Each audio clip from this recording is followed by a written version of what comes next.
Bu, untuk dialog bersama dengan DPRD Provinsi Jawa Tengah dengan tema untuk hari ini yaitu bersama wujudkan pendidikan berkualitas dan berdampak. Langsung saja yang dipandu oleh rekan Rara. Baik, 103.9 Singosari FM Brebes yang terbaik kami sajikan di program terbaik yang kami hadirkan untuk Anda di hari Sabtu ini ya, menuju pastinya, bukan menuju ya, pastinya akhir pekan. Di akhir pekan untuk hari Sabtu ini ya, tepatnya di tanggal 10 Mei 2025 selama 2 jam ke depan dari jam 9 pagi ini sampai nanti pukul 11 siang. Kami hadirkan program terbaik yaitu dialog bersama wakil rakyat kita dari DPRD Provinsi Jawa Tengah ya, di mana nanti seperti yang sudah diinformasikan oleh Cacan di awal dibuka tadi dengan tema yang kita akan bahas selama 2 jam bersama wujudkan pendidikan berkualitas dan berdampak ya pendengar ya. Dan kita di bulan Mei ini memang ada beberapa momen, salah satunya momen di awal bulan yaitu tanggal 2 Mei di mana diperingati sebagai Hari Pendidikan Nasional di tahun 2025 ini, di mana peringatan Hari Pendidikan Nasional ini mengusung tema partisipasi semesta wujudkan pendidikan bermutu untuk semua. Dan tentu saja melalui tema ini pendengar, pemerintah juga tentu saja mengajak semua pihak untuk bisa berkontribusi dalam menciptakan sistem pendidikan yang inklusif, merata, berkualitas, dan tentunya saja demi masa depan yang lebih maju dan inklusif begitu ya. 4 narasumber nanti yang akan hadir dan sudah bersama kami, narasumber yang sudah datang, dan pastinya ini kedua kalinya untuk bisa menyapa kita semuanya pendengar. Selamat datang, terima kasih atas kehadirannya Bapak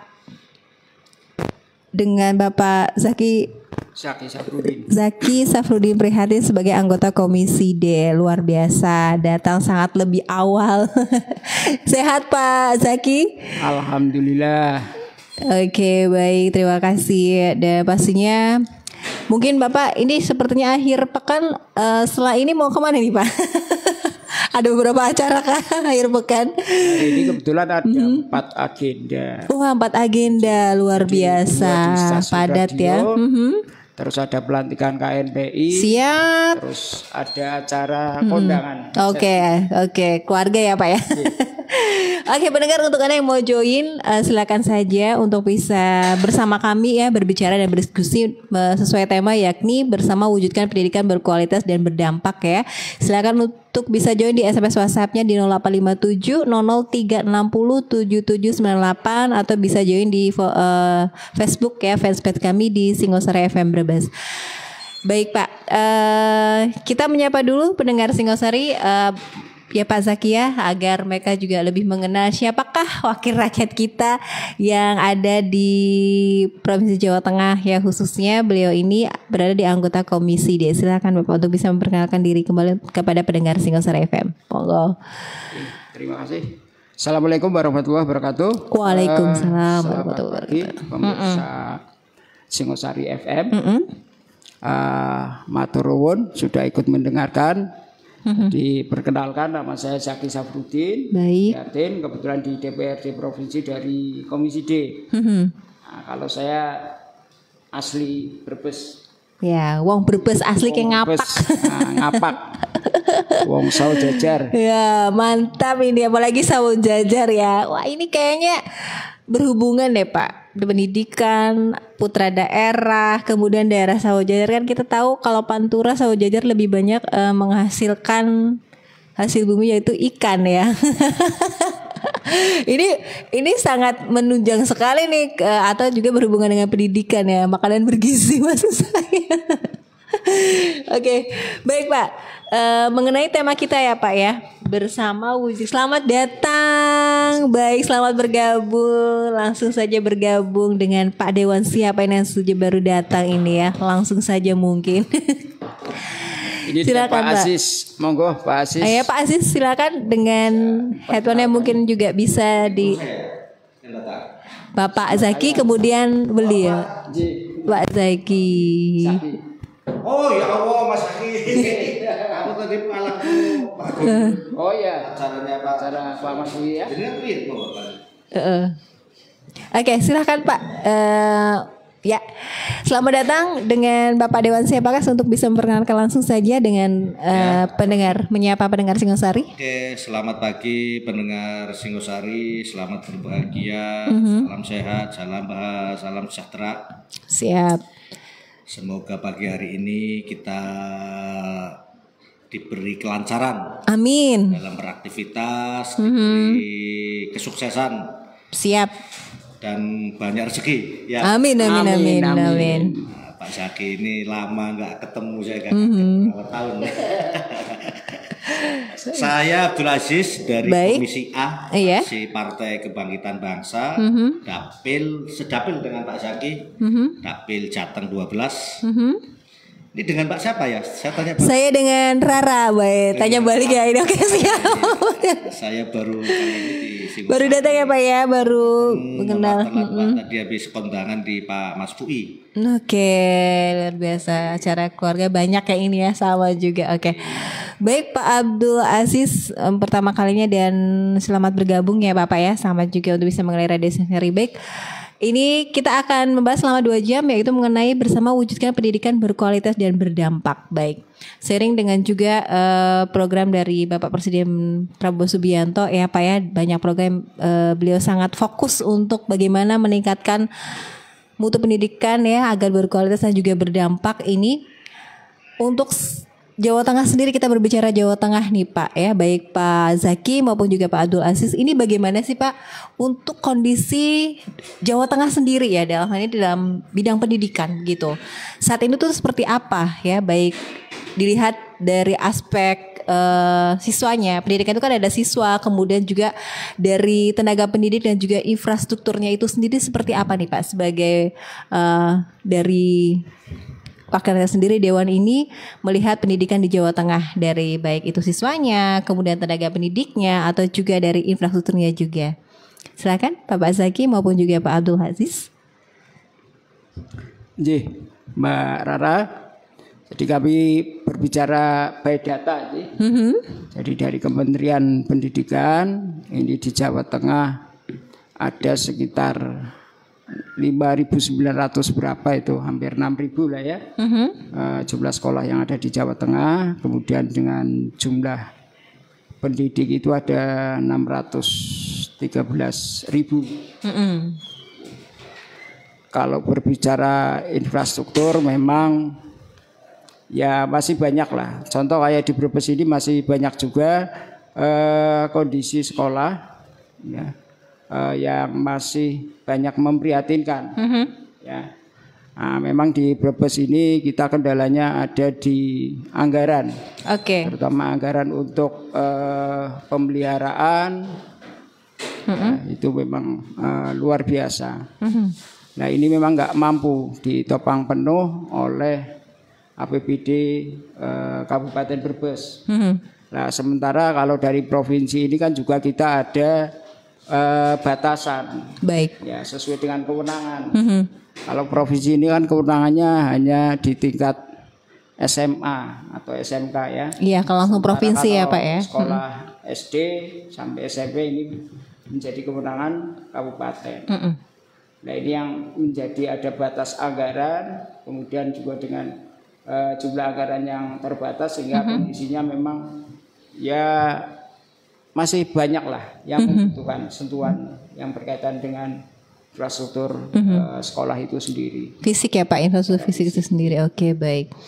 Nah, bagaimana juga dengan Pak Abdul Aziz nih Pak, mungkin dari segi siswanya atau juga tenaga pendidik ini di kondisi untuknya Jawa Tengah atau lebih khususnya mungkin Brebes, seperti apa sih Pak yang mungkin Bapak sudah melakukan beberapa mungkin membantu kunjungan atau juga berdasarkan data yang ada Pak? Saya melihat begini ya. Saya dari fraksi Kebangkitan Bangsa yang basis konstituen di kalangan agamis, dalam ini kalangan Nahdlatul Ulama. Saya melihat dibandingkan sekolah-sekolah yang di swasta, dan swasta dan di bawah yang negeri, betul. Itu terjadi semacam kayak langit dan bumi. Iya Pak, betul. Pak Zaki mungkin juga sangat. Sebetulnya saya ingin mengutarakan, tapi baik. Seperti apa yang di Bapak pandangannya? Antara langit dan bumi, antara. Saya nggak ngerti kenapa dari tahun ke tahun masih belum merata begitu ya Pak? Belum merata. Saya sendiri punya madrasah ibtidaiyah, ya bukan punya saya, tapi punya saudara-saudara. Jadi dulu segitu-gitu aja. Susah sekali rasanya minta pengajuan. Kemudian kemarin kita sudah kayak gitu, ini sisi infrastruktur ya. Sisa rekrutmen siswanya, sisi situnya siswanya dihantam PIP. Nah, jadi satu kasus, tadi kasus saja. Saya mungkin ini mengalami terjadi di semua daerah barangkali. Semoga pendengar dan pemerintah pusat terutama mendengarkan. Di desa saya itu ada SD negeri, kemudian madrasah ibtidaiyah. Sudah bangunan SD-nya itu lancar karena selalu bantuan terus gitu kan. Kemudian madrasah ibtidaiyahnya secara infrastruktur tidak ada, bangunannya susah, minta bantuan aja susah. Ketika ada ada mau masuk sekolah atau setahun itu ada yang namanya program PIP yang dari Dignas. Iya. Itu kalangan kan untuk SD, SMP, SMA yang di bawah Dignas. Sementara yang di bawah Kementerian Agama susah.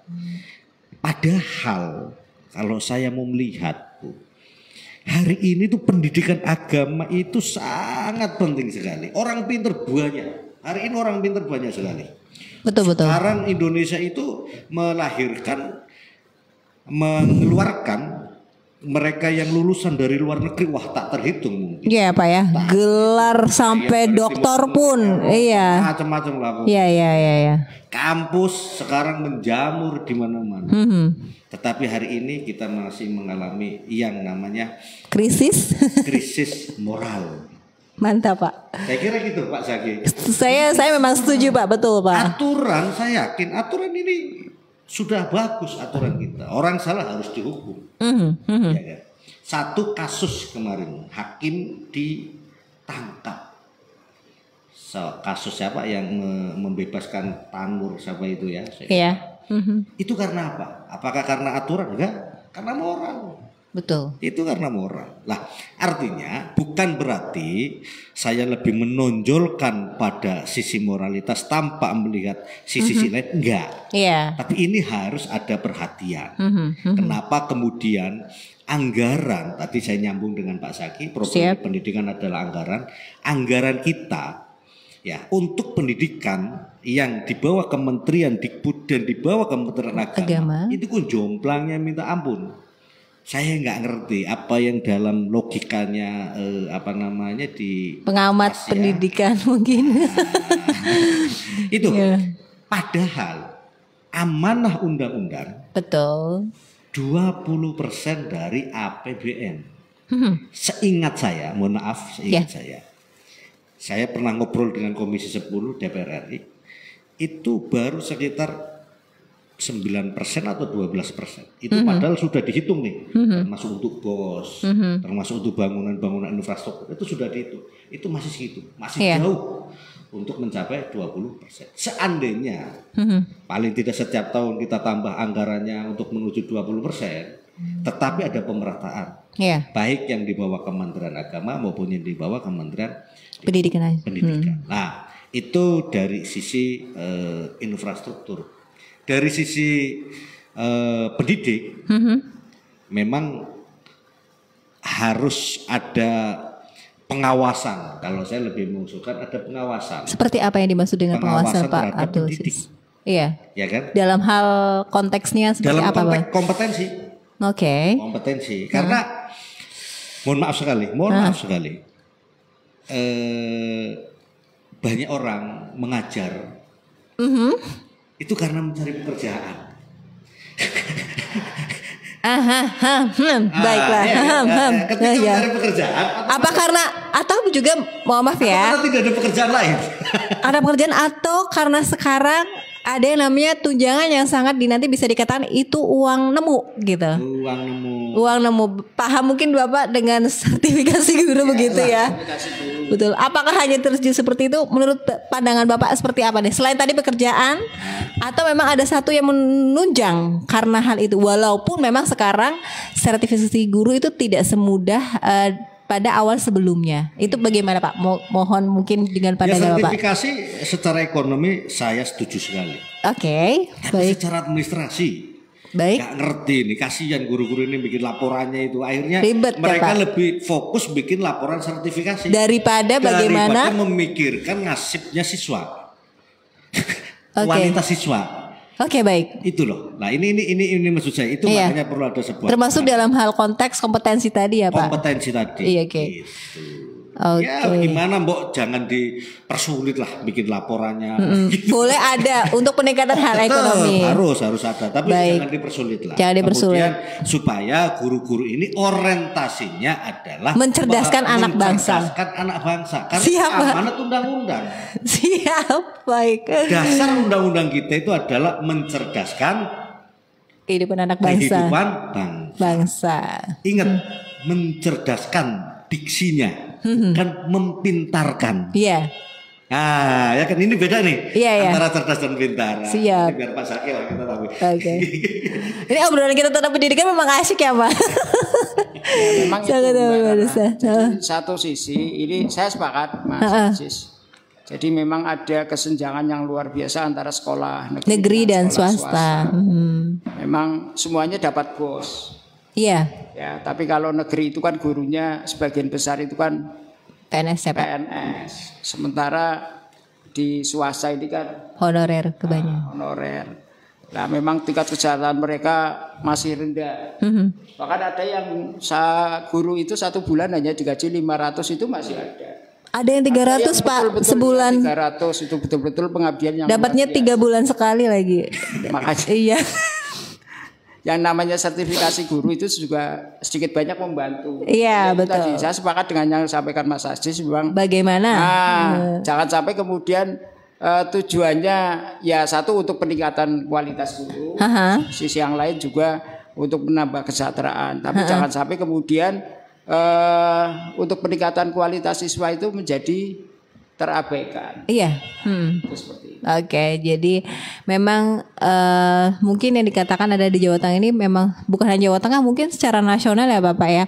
Kita mulai dari jangan sampai dari tenaga pendidik yang memang untuk mengejar kompetensi akhirnya mengabaikan yang tadi dari yang ada di Undang-Undang Dasar ya Pak, amanah yaitu mencerdaskan kehidupan bangsa, jangan sampai, dan mungkin infrastruktur mungkin dalam sistem pendidikannya juga ya Pak ya harus merata, tidak ada perbedaan antara mana yang dipegang dari Kementerian Pendidikan dan juga Kementerian Agama begitu ya Pak, karena yang memang sekarang kita lihat memang krisis moral memang sangat luar biasa sekali terjadi gitu ya Pak ya.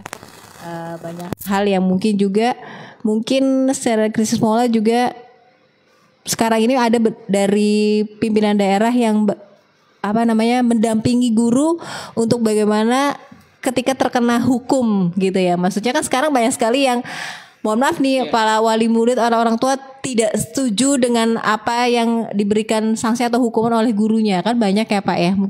Mungkin itu juga menjadi perhatian ya Pak dalam fokus pendidikan di Jawa Tengah, di mana banyak pengaduan-pengaduan dari orang tua yang tidak terima, bisa dikatakan kayak gitu, atas perlakuan dari guru gitu ya Pak ya mungkin. Oke, baik. Dan bagaimana sih Pak untuk juga bisa menjadi faktor penentu, bisa mewujudkan pendidikan yang berkualitas itu sendiri dan juga bisa memberikan dampak terhadap kehidupan masyarakat yang lebih baik.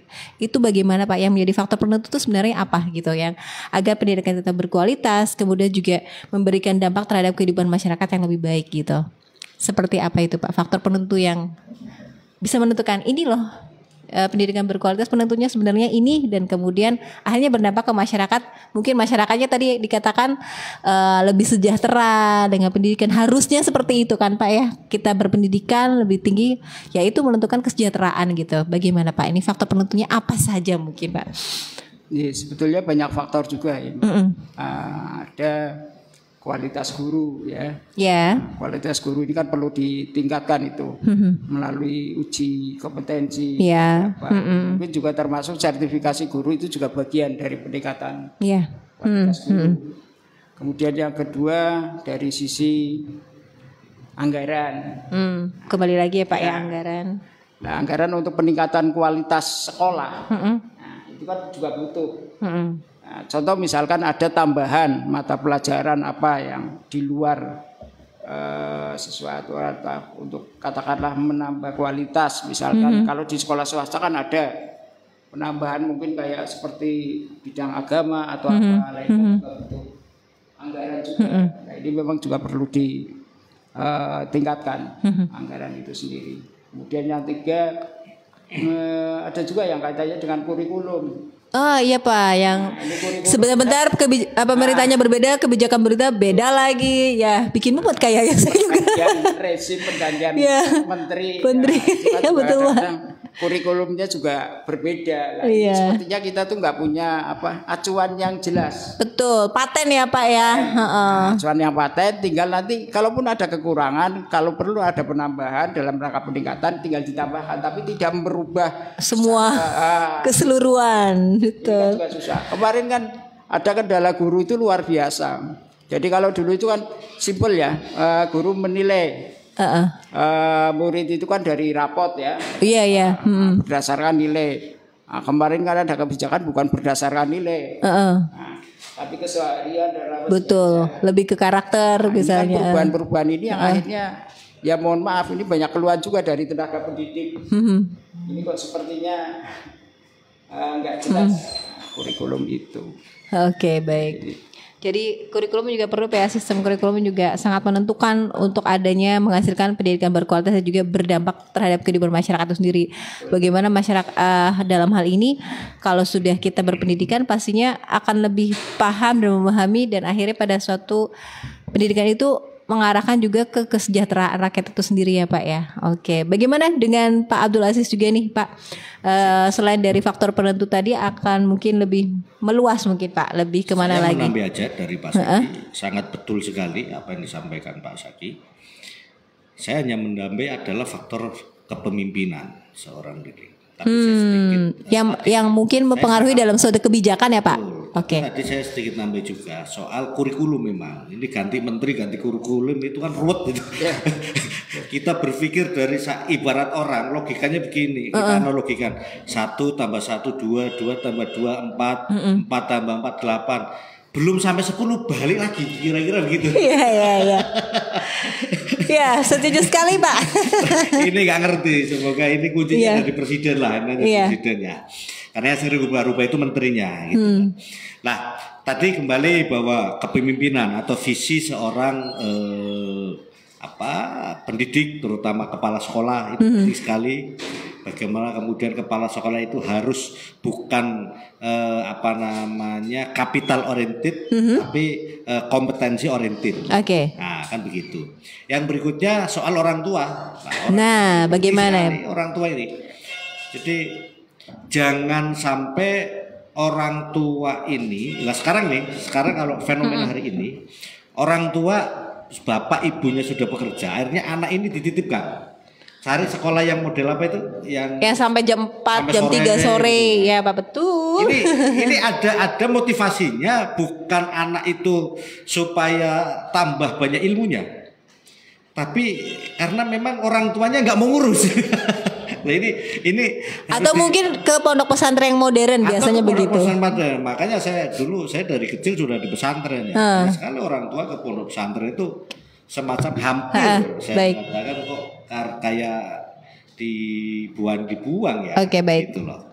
Pak, ini kita akan menyapa yang akan bergabung dulu di 02836716636. Halo, selamat siang. Ini luar biasa ya.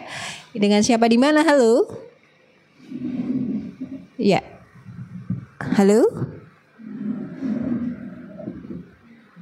Ya, sudah tersambung? Masih jalan. Masih, Pak. Ya, bagaimana? Sudah tersambung?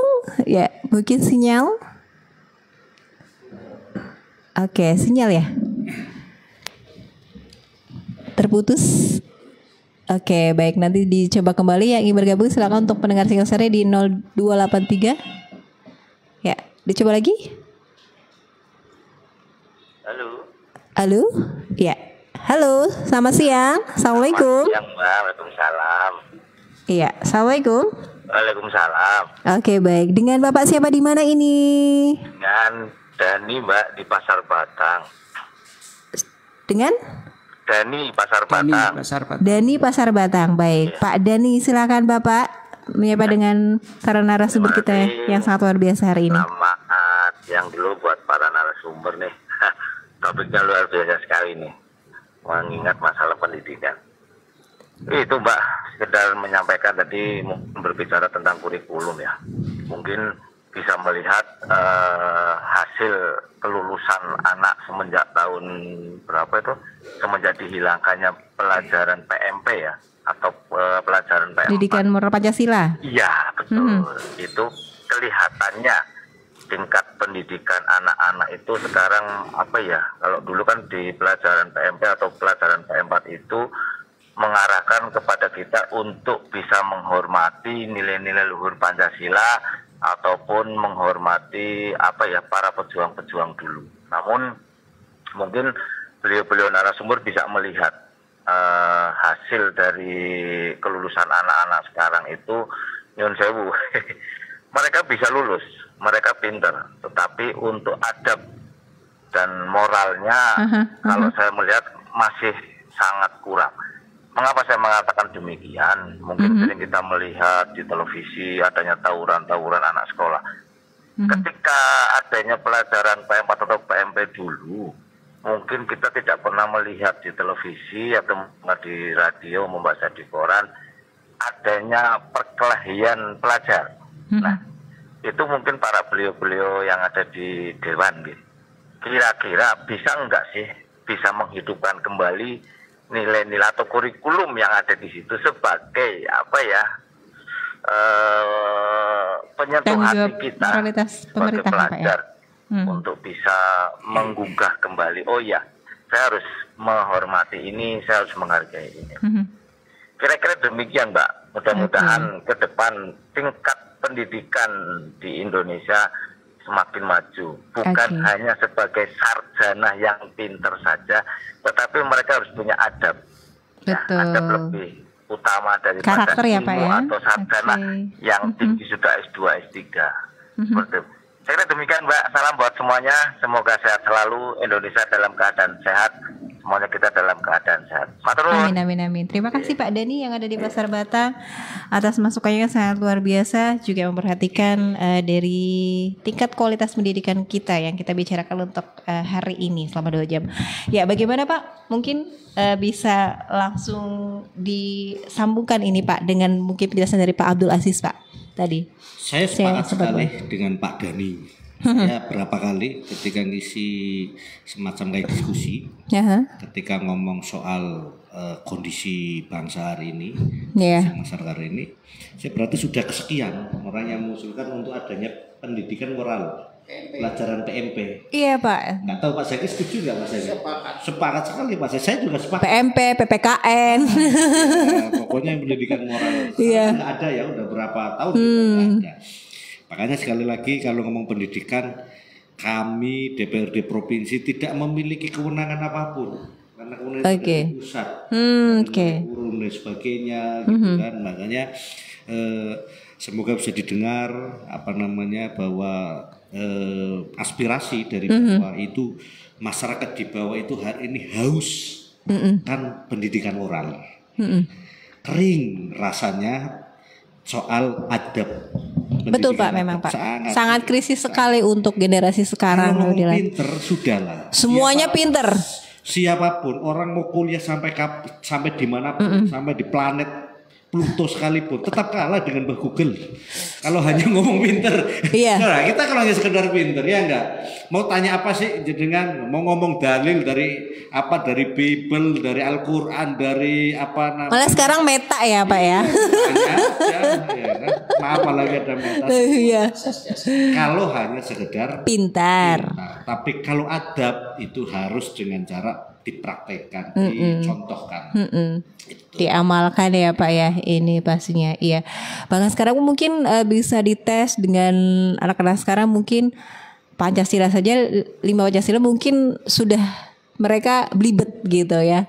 Dari hal itu juga pimpinan dewan kalau nggak salah yang mengundurkan diri karena nggak hafal Pancasila. Ya bukan sekedar hafal, memang sekarang adalah mengamalkannya itu dari nilai-nilai Pancasila itu sendiri ya Pak. Betul sekali memang, terutama mungkin dari Pak Dhani, krisis moral mungkin yang disampaikan tadi Pak Abdul Aziz bisa dilihat dari adanya banyak sekali tingkat perkelahian dari pelajar mungkin yang akan menjadi perhatian sekali gitu ya Pak ya. Mungkin hal itu yang menjadi perhatian yang sangat memprihatinkan, bahkan gitu ya, sampai seharusnya mereka tidak hanya ini ya, tidak hanya tawuran, tapi beberapa kita ngelihat viral anak SMP perempuan kasus di Pemalang kalau yang ngancam ibunya membunuh. Oh ya, karena tidak dibelikan skincare ya Pak ya. Iya. Nggak tahu itu infonya benar atau enggak, tapi faktanya itu kemudian terpublish betul. Mungkin banyak sekali yang kejadian-kejadian kayak gitu. Yang hanya mungkin dulu itu kalau kita ya Pak ya, kalau kita itu sepele banget loh, tapi tidak tahu dengan mereka seperti apa ya, apa yang terjadi dengan generasi sekarang, mungkin seperti yang harus diperhatikan. Hari ini semua transparan. Iya, terbuka, cepat sekali informasi tersebar. Teknologi hari ini cepat sekali, kita mau akses apapun bisa. Tapi yang menjadi sayang adalah yang kita lihat, yang tertampak, yang nampak itu adalah kejadian-kejadian yang tidak bermoral. Ini yang paling mengkhawatirkan. Mestinya sesuatu yang nampak itu adalah yang moral, yang baik, betul. Ini PR untuk pemerintah, untuk kita juga dan seluruh masyarakat. Karena tidak cukup memang kalau untuk ngomong moral tidak cukup hanya kebijakan dari pemerintah, tapi perlu adanya peran serta partisipasi aktif dari orang tua dan tokoh-tokoh masyarakat maupun tokoh-tokoh. Betul. Oke. Baik. Kembali kita tadi mungkin dalam hal ini mewujudkan pendidikan berkualitas dan dapat memberikan dampak terhadap. Tambahan boleh Pak Zaki. Jadi saya sepakat tadi yang sampaikan Pak Dhani dari Pasar Batang, juga Mas Aziz.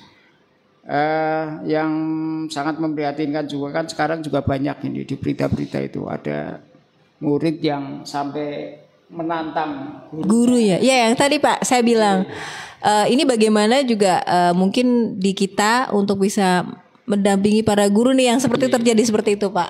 Nah, ini kan dulu waktu saya sekolah itu yang namanya guru kan betul-betul diajeni ya. Betul Pak. Dan penegakan disiplinnya juga luar biasa. Guru itu waktu itu kalau ada yang rame, kalau dulu bahasa sininya tuh pakai apa? Sapu lidi. Iya Pak. Iya. Pakai tuding. Iya. Kuku hitam-hitam aja langsung mana? Cetot gitu kan dulu saya. Dan itu saya sepakat kalau itu kemudian dikembalikan ya. Bukan apa-apalah. Insya Allah guru juga punya inilah batasan-batasan begitulah. Iya. Ya, justru dengan sekarang itu menjadi itu tadi ada kasus guru siswa yang sampai itu kenakalannya menantang luar guru. Biasa. Nah, dan ini yang perlu termasuk guru BP itu kan dulu keliling ya. Rambut kita panjang sedikit aja sudah betul sekali. Langsung dipotong. Betul Pak. Terus ada baju yang semacam kayak malaikat maut lah. Iya. Hal sepele aja nih Pak, kuku panjang itu baju juga sama Pak. Saya nggak tahu ini sekarang peran guru BP seperti apa. Mungkin dengan adanya ada cuma ajang curhat dari orang tua ya mengadukan gurunya atau apa lainnya, akhirnya kemudian mereka menjadi kayak lemah gitu. Iya. Padahal kalau saya sih pengennya ya dikembalikan seperti dulu lah. Iya. Ya. Kalau dibilang banyak sekarang generasi sekarang adalah generasi strawberry. Jadi kelihatannya ceria tapi kalau untuk ada tantangan baru diomong dikit misalnya nih Pak ya.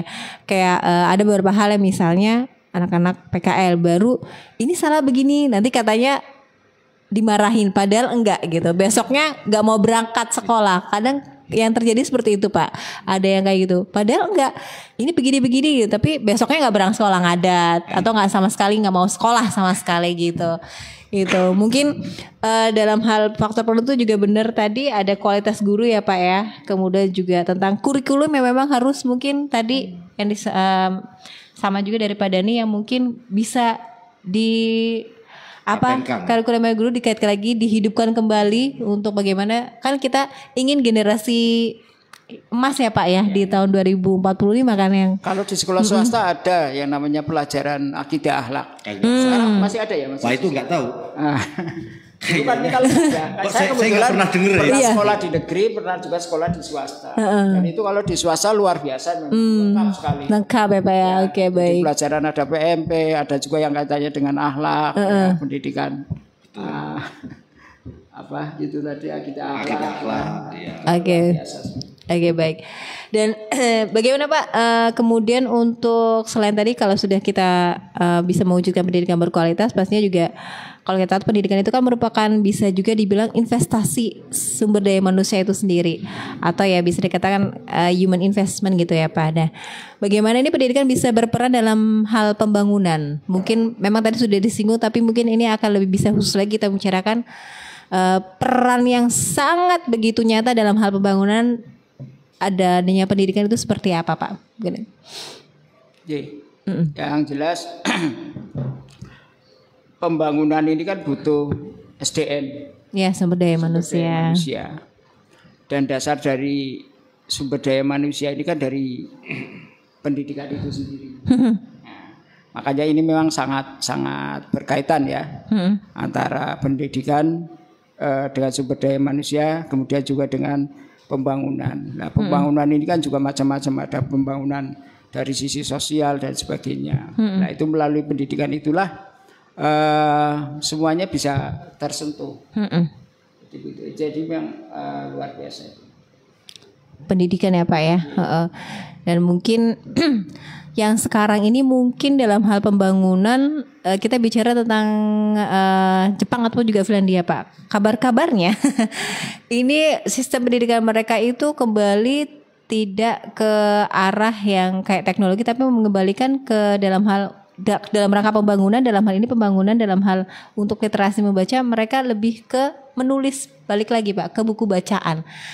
Menurut Bapak untuk Indonesia sendiri apakah harus juga nih kembali untuk bisa menerapkan seperti yang diterapkan kembali oleh Finlandia ataupun juga Jepang untuk adanya dalam hal pembangunan ya Pak, karena kita tahu sendiri Indonesia juga masih kurang dalam hal literasi baik membaca maupun juga menulis. Bagaimana Pak? Jadi waktu saya sekolah itu pendidikan dasar yang pertama adalah membaca, kemudian juga berhitung. Iya.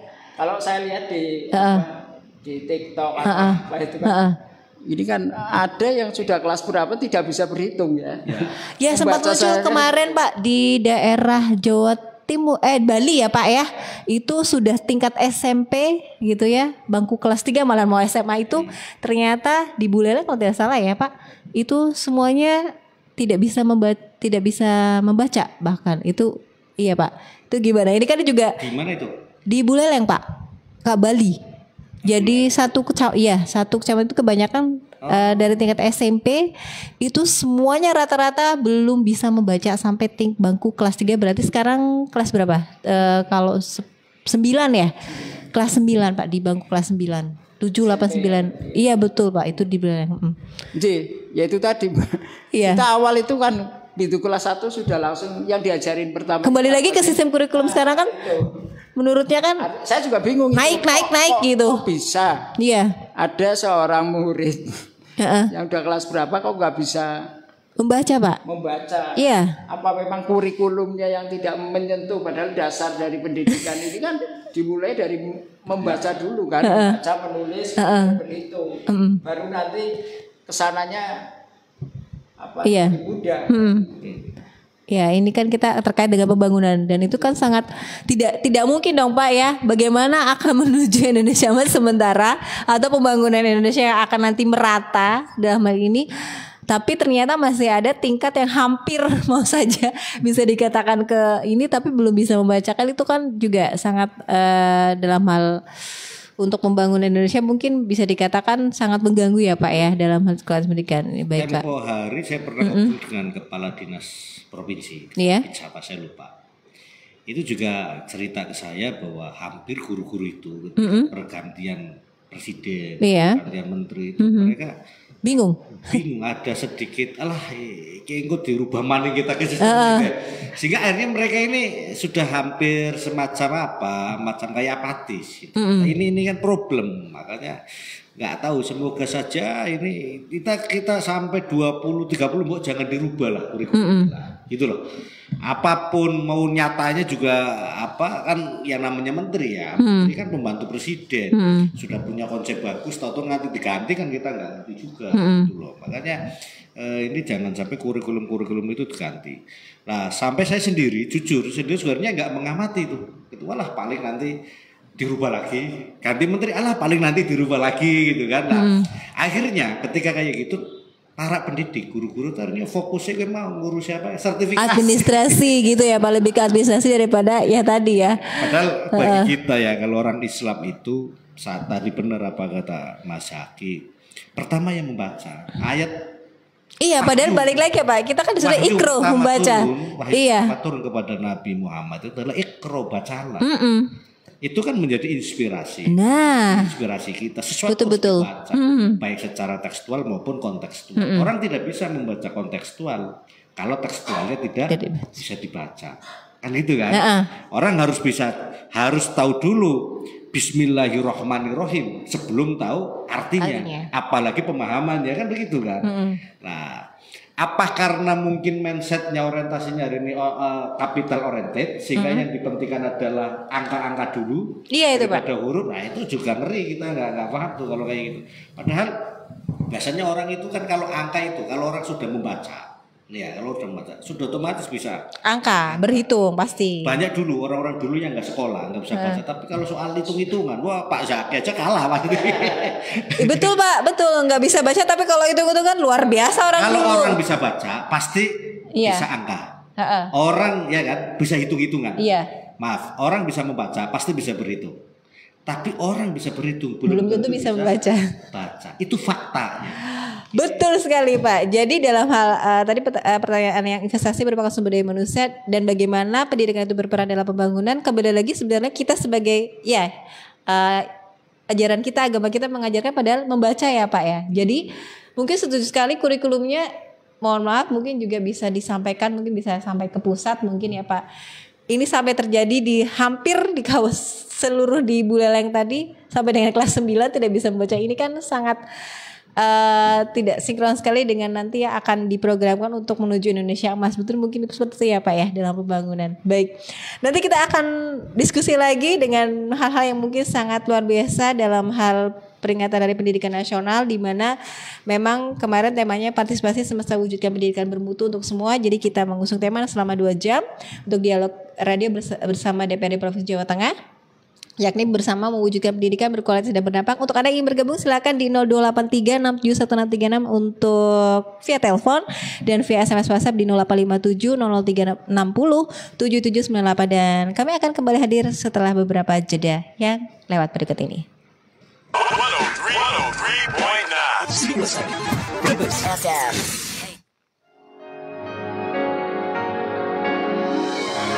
Jateng lebih dekat. Edisi Kabupaten Brebes, si kota telur asin. Buat Kang Mas Bayu yang lagi pengen jalan-jalan seru ke Kabupaten Brebes, mesti tahu ini dulu deh. Pertama-tama kita intip dulu luas wilayahnya ya, yaitu 1769,62 km persegi. Luas banget ya. Berdiri sejak tanggal 18 Januari 1678. Jadi selain luas, Brebes juga punya sejarah panjang yang menarik. Penduduknya jangan kaget. Berdasarkan sensus penduduk Indonesia tahun 2020, ada 1.978.759 jiwa yang tinggal di sini. Dengan jumlah penduduk sebanyak itu, Brebes jadi kabupaten dengan populasi terbanyak di Jawa Tengah. Hebat kan? Sekarang ngomongin makanan khasnya nih. Kalau ke Brebes, wajib banget cobain bandeng bakar lumpur dan tentu aja telur asin. Telur asin Brebes tuh oleh-oleh yang harus banget dibawa pulang. Kayaknya nggak sah deh kalau nggak bawa telur asin setelah pergi ke Brebes. Buat objek wisatanya, Brebes juga punya agrowisata Kali Gua. Tempat kamu bisa menikmati pemandangan hijau yang menyegarkan. ada juga pabrik gula Jati Barat, di mana kamu bisa belajar tentang proses pembuatan gula dan sejarahnya. Uniknya lagi, selain punya penduduk terbanyak, Brebes juga merupakan kabupaten terluas kedua di Jawa Tengah. Jadi selain rame, Brebes juga punya banyak tempat yang bisa banget buat dieksplorasi. Nah, itu dia sekilas tentang Brebes, kota telur asin yang penuh dengan keistimewaan. Sekarang Kang Mas Bayu udah tahu kan? Yuk lebih dekat ke Kabupaten Brebes. Nate, orang tani. Iya. Pribe ki ya, Pak. Kapan tandurane pan dipupuke? Lah piben maning sih, Bu. Nyongnya wis mubeng-mubeng gal toko obat wis tak tekani. Tapi pupuke sih lakar piben ki. Pupuke. Ribut apa sampean wong loro kayong rame temen. Kiye Kang Sudur? Wis wayahe tanduran dipupuk, tapi ora dipupuk-pupuk.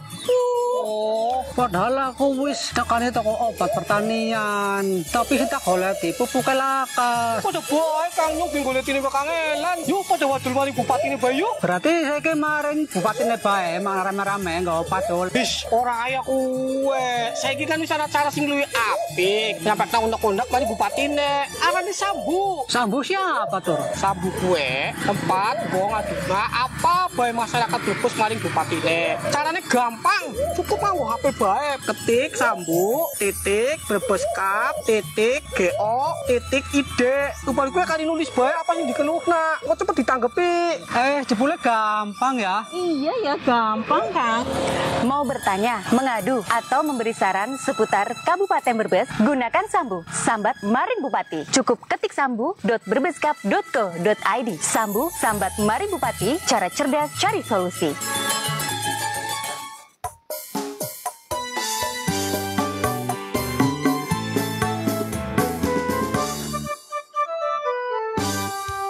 Mari kita jaga kesehatan, deteksi dini sebelum sakit. Ayo cek makanan, cek minuman yang kita konsumsi. Mari kita rutin cek kesehatan, niscaya hidup sehat terjamin. Datang ke sini di Labkes Brebes, siap membantu Anda. Labkes Brebes sudah teruji melayani sepenuh hati. Pelayanan cepat dan ramah, fasilitas lengkap dan nyaman. Hei kawan, jangan tunggu sakit, jangan tunggu menyesal nanti. Laboratorium Kesehatan Brebes setia melayani Anda. Ayo mulai hidup sehat, awali dari diri kita. Laboratorium Kesehatan Brebes setia melayani Anda, setia melayani Anda.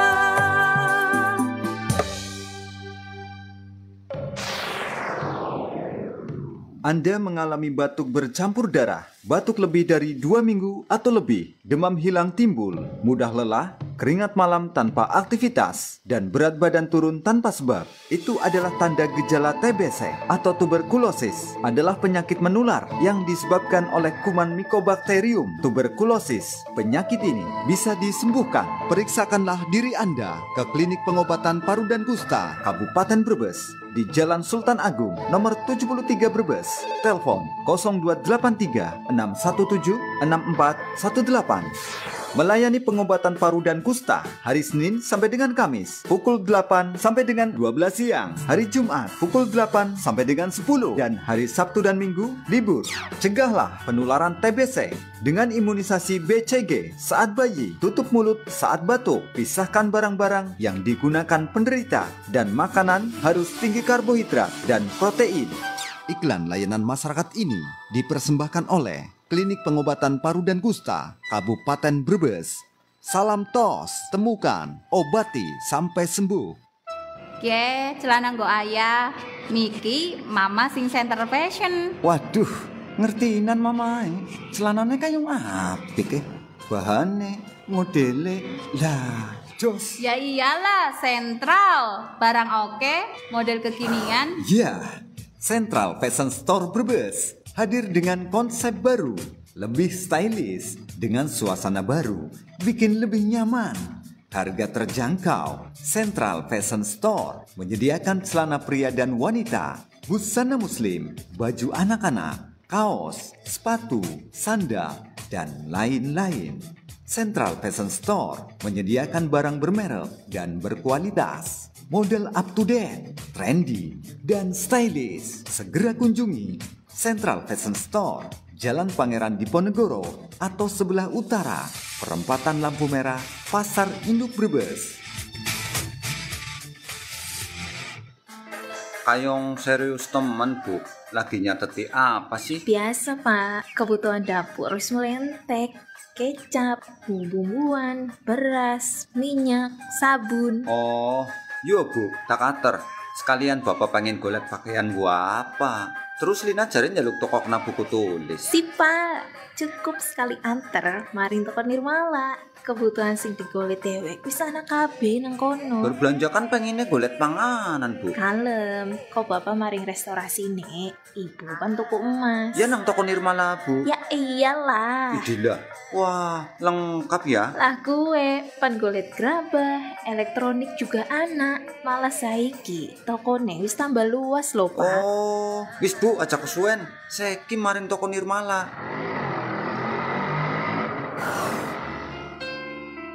Mau belanja? Nyari yang lengkap dan nyaman? Ya, di toko Nirmala.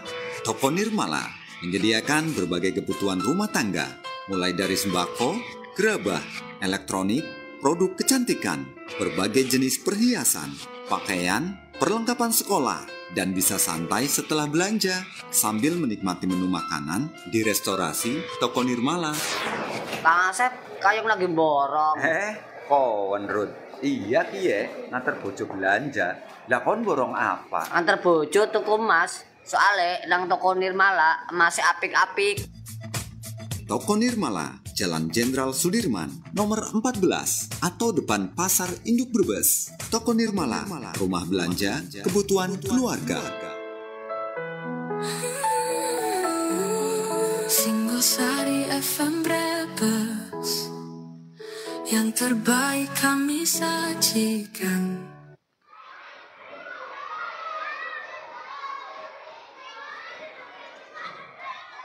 Nak, Papa kerja dulu ya.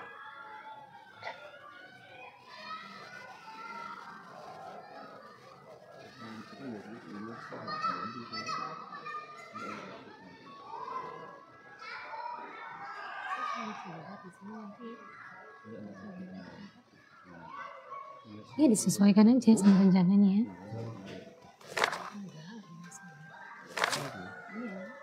Kalau nggak bakal bisa kuat. Tapi ini kita harus sesuai dengan target market yang mau kita tuju. Coba Bu.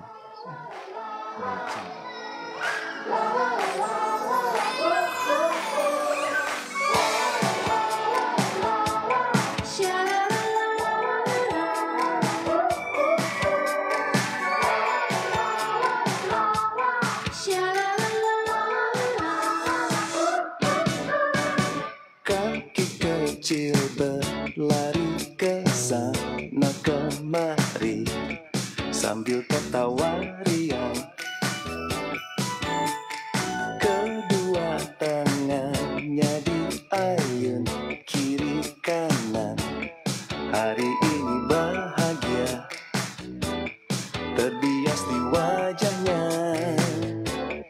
Kita buat hari ini penuh riang, berkumpul bersama teman dan bersenang.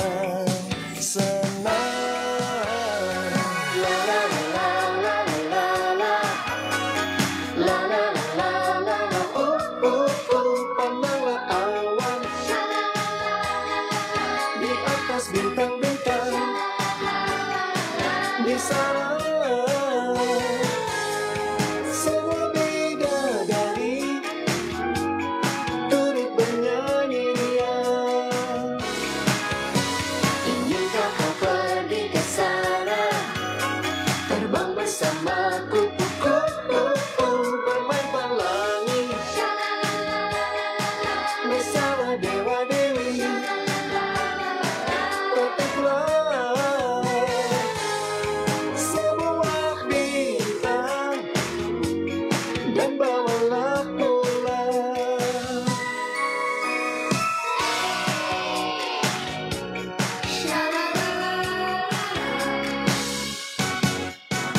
Bocah centil yang tidak dapat duduk tenang, pinggulnya selalu goyang.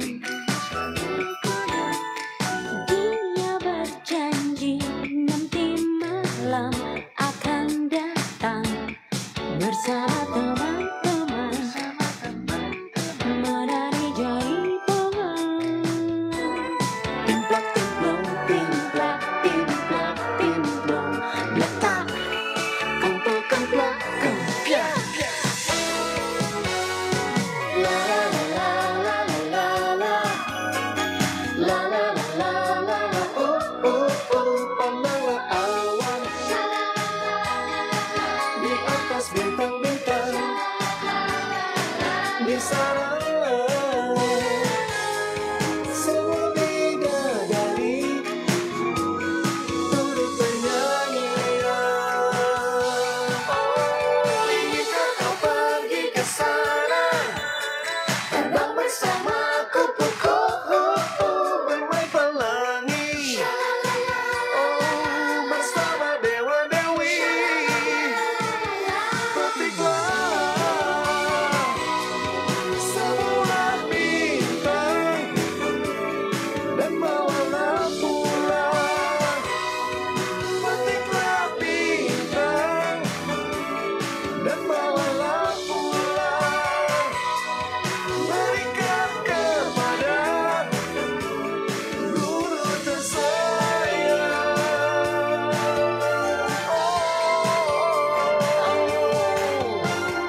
Berikan pada guru tersayang, berikan kepada guru tersayang.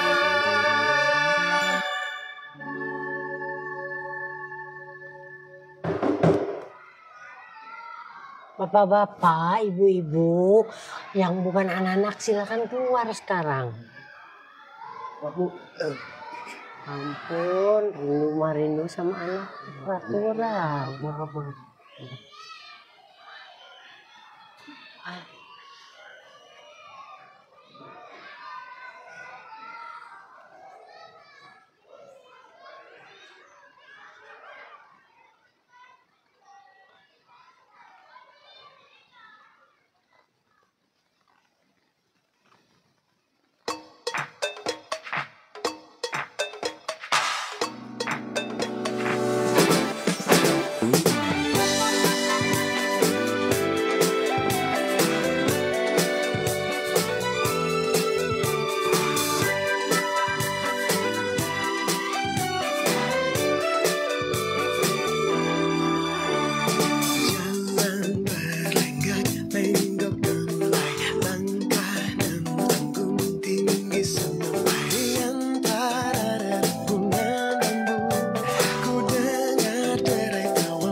Jateng lebih dekat, edisi Kota Semarang.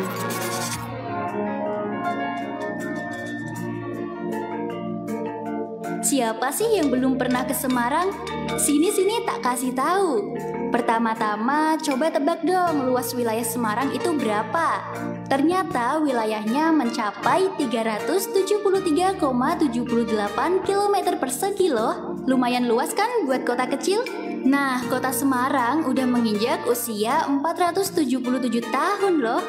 Mulai berdiri sejak tanggal 2 Mei 1547, Kota Semarang punya sekitar 1.653.524 jiwa. Bener-bener kota yang ramai dan penuh dengan cerita-cerita seru kan? Nah, kalau udah ke Semarang, jangan lupa coba makanan khasnya, yaitu lumpia dan wingko babat. Gurih, manis, dan enak banget. Kalau udah kenyang makan, waktunya jalan-jalan. Salah satu tempat yang wajib dikunjungi adalah Lawang Sewu. Bangunan bersejarah ini punya pesona yang gak bisa diungkapkan dengan kata-kata. Serasa masuk ke dunia fantasi kan? Keistimewaan Semarang adalah ibu kota Provinsi Jawa Tengah loh. Keren banget kan? Jadi kalau kamu mau merasakan atmosfer kota yang bersejarah dan modern sekaligus, Semarang jawabannya. Yuk ajak teman-teman Kang Mas Bayu kenal lebih dekat ke kota Semarang.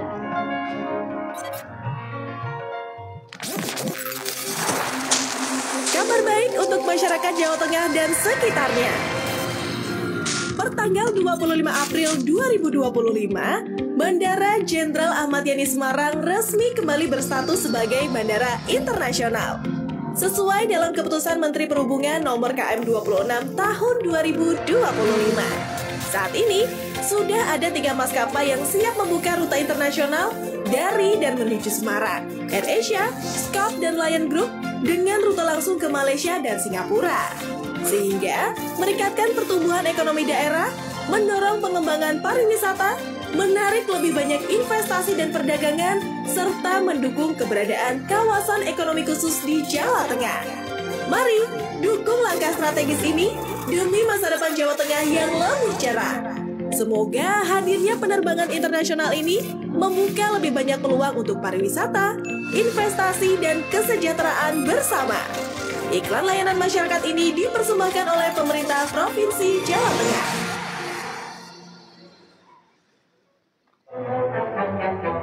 Pendengar, yuk kita dengarkan bersama iklan layanan masyarakat tentang gerakan masyarakat hidup sehat. Ya, Pak. Oke, siap. Di Indonesia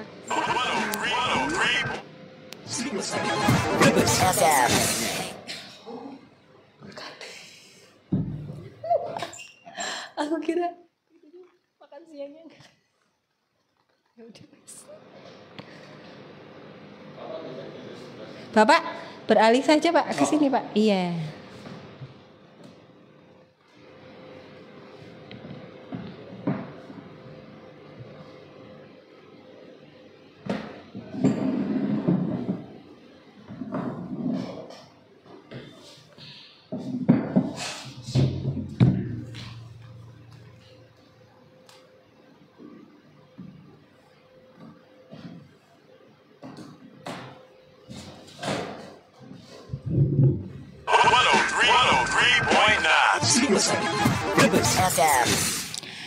Baik, terima kasih untuk Anda tetap masih bersama kami di 103.9 Singosari FM Brebes bersama saya Rara, dan juga untuk Dewan, yaitu Dewan dari Provinsi Jawa Tengah. Kita masih membahas mengenai wujudkan pendidikan berkualitas dan berdampak. Saya ajak kembali Anda untuk bisa berpartisipasi, join di via SMS WhatsApp, bisa juga di 0857 0030 7798, atau juga bisa di via teleponnya di 0283 671636, atau juga bisa melalui fanspage-nya Singosari FM Brebes ya. Baik, Pak Abdul Aziz, kita berbicara mengenai untuk Jawa Tengah sendiri ini kan, kalau kita melihat begitu ya, kondisi sosialnya, kemudian geografinya itu kan berbeda nih Pak ya.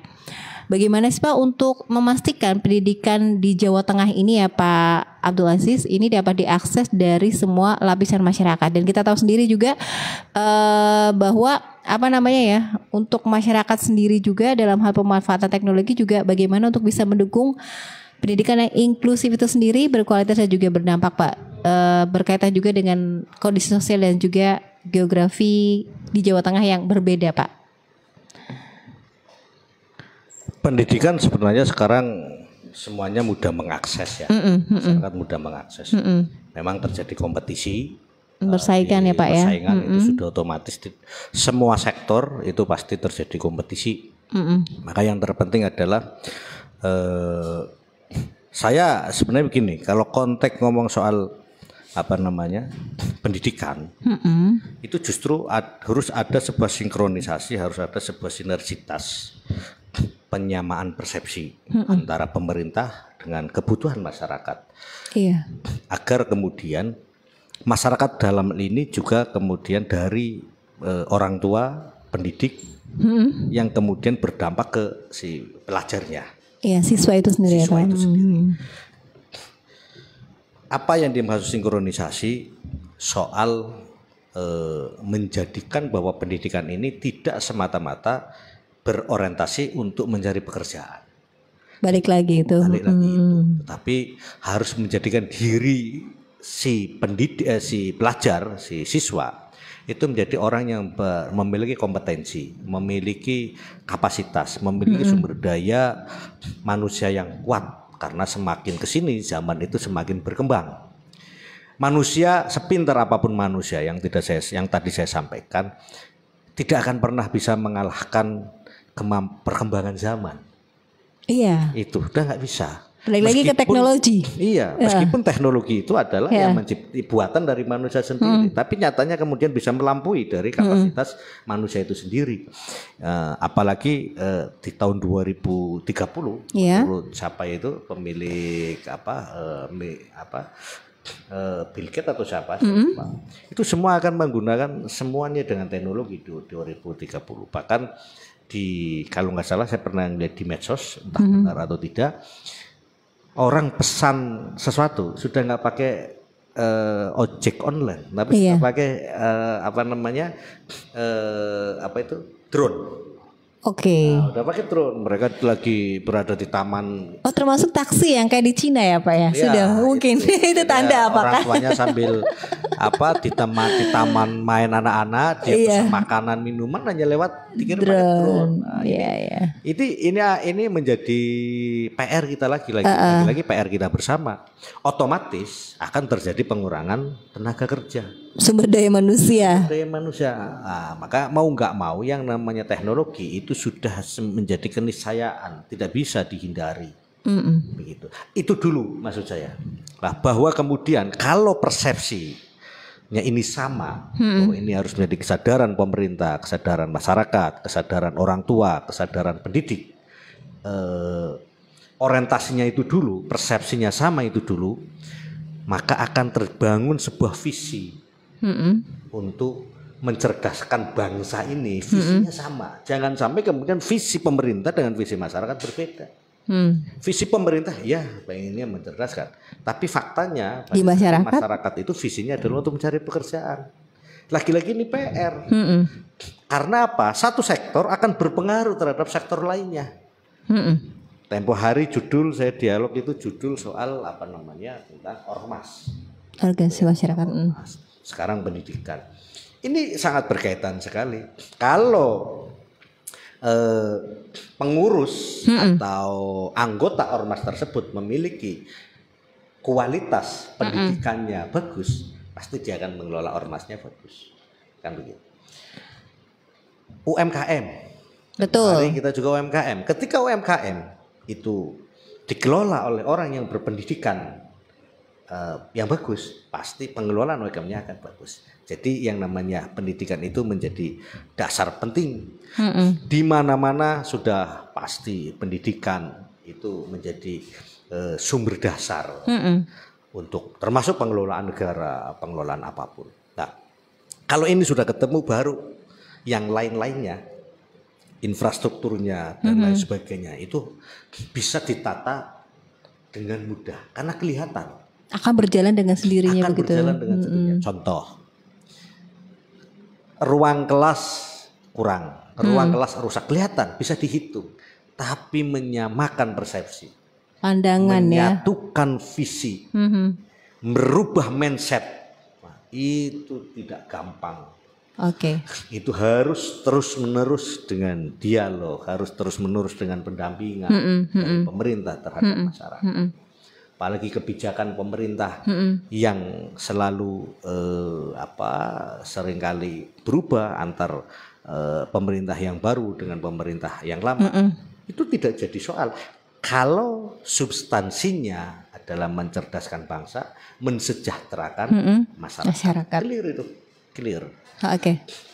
Jadi mungkin bisa dikatakan dalam hal bagaimanapun kondisi sosial yang sangat beragam ini, kemudian geografi yang juga berbeda ya Pak untuk Jawa Tengah sendiri, kalau memang satu kesesuaian antara pemerintah dan juga masyarakat ini bisa terjadi, pasti semuanya bisa teratasi dengan adanya kondisi sosial itu sendiri dan juga geografinya, begitu ya Pak? Pasti. Apa yang tadi saya sampaikan, kenapa pendidikan di bawah lembaga pendidikan Kementerian Agama dengan pasti tidak akan ada terjadi kesenjangan. Betul. Kalau semuanya memiliki orientasi satu tadi, mencerdaskan kehidupan bangsa. Otomatis, yakinlah negara kita ini mampu sekali untuk mengentaskan kemiskinan, untuk mencerdaskan bangsa, untuk mensejahterakan masyarakat. Saya itu 1000% yakin dengan anggaran yang ada itu yakin, asalkan antara pemerintah dan masyarakat itu melakukan saling menjaga, saling mengimplementasikan bersama-sama. Baik. Ya Pak, berdasarkan tadi juga mungkin yang Bapak sampaikan Pak Abdul Aziz, dalam hal ini mungkin bisa dikatakan yang kita tadi ya berbicara kembali lagi yang di awal tentang krisis moral itu tadi, bahwa sebenarnya padahal sampai dengan sekarang selalu dikumandangkan dengan pendidikan karakter, baik itu pendidikan karakter dalam hal misalnya anti narkoba atau juga anti korupsi gitu ya Pak ya. Nah, tapi yang terjadi malahan di tengah masyarakat makin merebaknya koruptor yang ada, atau juga malah untuk di kalangan remaja gitu sampai batang dewasa, malah juga permasalahan yang terjadi adalah selain dari koruptor adalah banyaknya pemakai maupun juga pengedar, bahkan sampai dengan adanya kemunculan judi online gitu ya Pak ya, judi ini. Nah, ini juga menurut Bapak ini suatu tantangan dan hambatan sendiri itukah untuk bisa mewujudkan pendidikan berkualitas dan merata itu sendiri Pak? Ya, itu sudah pasti. Kembali lagi ke tadi Bapak yang sampaikan, teknologi kita tidak bisa menghindar, tapi kenyataannya ini menjadi hal yang makin banyak kasus yang meluas. Ini bagaimana Pak? Padahal selalu dikumandangkan pendidikan karakter, anti narkoba, anti korupsi gitu kan, dan lain sebagainya mereka. Saya ulangi lagi apa yang menjadi pertanyaan jenengan tadi juga sebenarnya sudah saya jawab. Substansinya adalah kalau pemerintah dalam hal ini berarti aparat penegak hukum juga itu menjalankan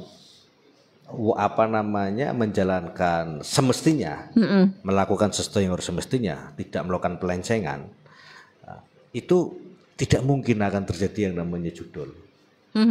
Apalagi teknologi canggih, udah ketahuan kok siapa sih, kan gitu kan? Udah ketahuan. Kemudian terjadi narkoba, saya yakin kita tahu kok. Lah gini aja, saya pernah nanya ke dulu Kasat Intel Polres Slawi, kok bisa ya polisi itu bisa menangkap pembunuh yang sudah berapa bulan kejadiannya? Iya kan? Logika saya itu kan susah. Ada yang sudah berapa bulan, bahkan sampai dibuang mayatnya, bahkan sampai dimutilasi, bisa ketahuan. Apalagi padahal yang namanya tindak kriminal pembunuhan itu kan hanya sekali kejadiannya, ya kan, sekali kejadiannya selesai. Apalagi yang namanya judul narkoba ini kan tidak hanya sekali, terus-terusan setiap hari ini bergerak, melakukan aktivitasnya mereka. Artinya kan mudah terdeteksi, gitu loh. Apalagi dengan teknologi hari ini, termasuk koruptor. Saya sebagai anggota dewan, saya yakin handphone saya ini disadap itu mudah sekali, mbaknya disadap bisa sekali, gitu loh. Lah tinggal lagi-lagi istilah teorinya political will. dari pimpinan kita, juga political will dari masyarakat. Makanya pendidikan tidak hanya secara formalitas, tetapi pendidikan non formalnya, yakni pendidikan masyarakat sipil itu juga penting. Masyarakat sipil itu menjadi kontrol terhadap seluruh aparat negara. Artinya apa?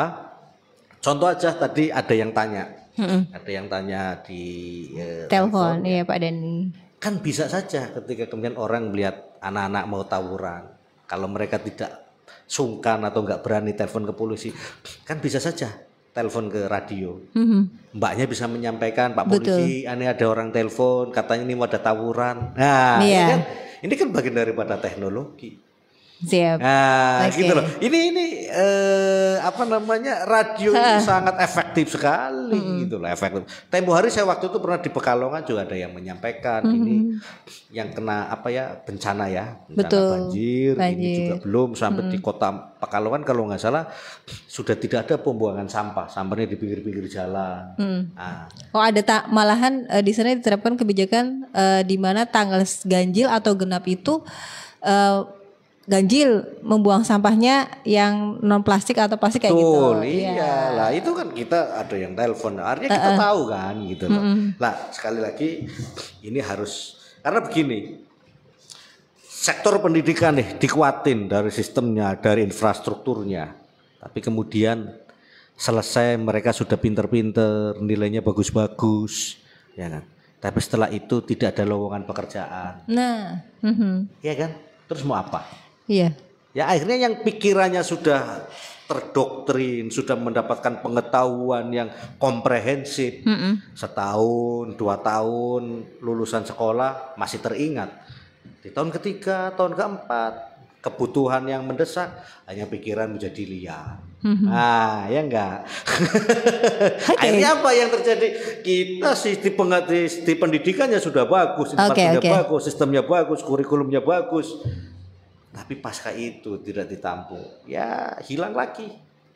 Balik lagi ya Pak, jangan sampai pendidikan untuk mencari pekerjaan.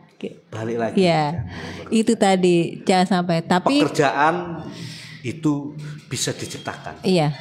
Pekerjaan bisa diciptakan. Pengembangan diri yang harus membangun diri. Yang susah kadang-kadang pembiayaannya memang. Pekerjaan bisa diciptakan, tapi pembiayaannya. Betul. Nah, makanya pendidikan kaitan dengan sosial, sosial kaitan dengan ekonomi, ekonomi kaitan dengan hukum kaitan dengan politik. Karena hukum adalah hasil produk politik. Baik, ya luar biasa ya. Ini tema ini tuh meluas. Pendidikan meluas. Karena pendidikan memang dasar atau fundamental yang ada. Fundamental. Sekali lagi tadi saya sampaikan, Allah menurunkan ayat pertama kepada Kanjeng Nabi Muhammad adalah Iqra. Padahal Rasulullah tidak bisa membaca. Dijulukinya Ummi karena nggak bisa membaca. Dalam gua gelap, kenapa ada suara Iqra yang berarti bacalah. Ya kan? Berarti di situ adalah di mana ilmu pengetahuan. Kan begitu. Oke, baik. Ya, tadi Pak Abdul Aziz menyampaikan bahwa kita sebagai masyarakat itu juga harus turut dalam hal untuk pendidikan formal maupun non formal gitu, turut serta aktif peningkatan kualitas pendidikan dalam formal maupun juga formal. Nah, seperti apa lagi sih Pak? Mungkin contoh lain masyarakat dalam hal mendukung pendidikan baik secara formal maupun juga non formal Pak. Dulu, tadi kita nyambung dengan ada yang namanya materi PMP Pak, iya. Dulu sering kali ya di balai desa, warga dikumpulin ada penataran P4. Iya betul. Sekarang sudah nggak ada. Mereka butuh apa sih makna yang namanya negara, apa sih demokrasi, apa sih ketuhanan yang Maha Esa, membedah itu. Sekarang masyarakat kumpul itu kalau ada sosialisasi yang mana mindsetnya tidak menerima ilmu tapi menerima amplop. ini fenomena ini. Iya. Realita ya Pak. Yang salah? Iya, saya juga mungkin salah sebagai dewan. Tapi kan ini menjadi saling berkaitan, menjadi kompleksitas, menjadi PR. Oke. Dulu orang datang, ya kan? Sama toh, guru-guru ngajar di depannya murid. Tapi karena sistem administrasi pelaporan kita ribet dengan administrasi, pikiran dia adalah bikin laporan untuk mencairkan sertifikasi. Iya, Pak. Oke. Bagaimana guru mau konsentrasi mengajarkan anak didiknya supaya cerdas, anaknya si pengajar kekurangan susu, mau belanja dia harus ngutang dulu. Gimana? Betul sekali, Pak. Iya. Sekali lagi, pendidikan sangat berkaitan dengan seluruh sektor. Maka Pak Presiden, menteri-menterinya harus bekerja sesuai dengan arah kebijakan. Hari ini Pak Prabowo, Presiden tercinta kita, adalah ketahanan pangan, penguatan ketahanan pangan. Pak Lutfi, Gubernur kita, misinya menjadikan Jawa Tengah itu adalah lumbung pangan nasional. Baik. Kalau benar-benar ini pendidikan ini kemudian lumbung pangan nasional di Jawa Tengah akan tercapai, akan terwujud kalau para ilmuwan yang memiliki ilmu pengetahuan pendidiknya ini dalam belajarnya, dalam berpendidikannya tidak hanya sebatas teori-teori yang ada di buku atau yang ada di mata pelajaran, tapi dia juga harus berbasis dengan kehidupan lokal. SMK pertanian semisal, dia harus tahu betul apa itu padi, apa itu kedelai. Artinya harus lebih banyak praktek. Negara-negara maju lebih banyak penelitian. Indonesia memang anggaran penelitiannya sangat minim. Sekali ada penelitian soal ijazah lagi. Waduh, bapaknya. Iya. Itu Pak, ya. Oke. Dan yang perlu diingat kembali adalah bahwa pendidikan anak didik kita adalah investasi panjang. Sangat. Bagi bangsa. Golden, Pak, itu maksudnya.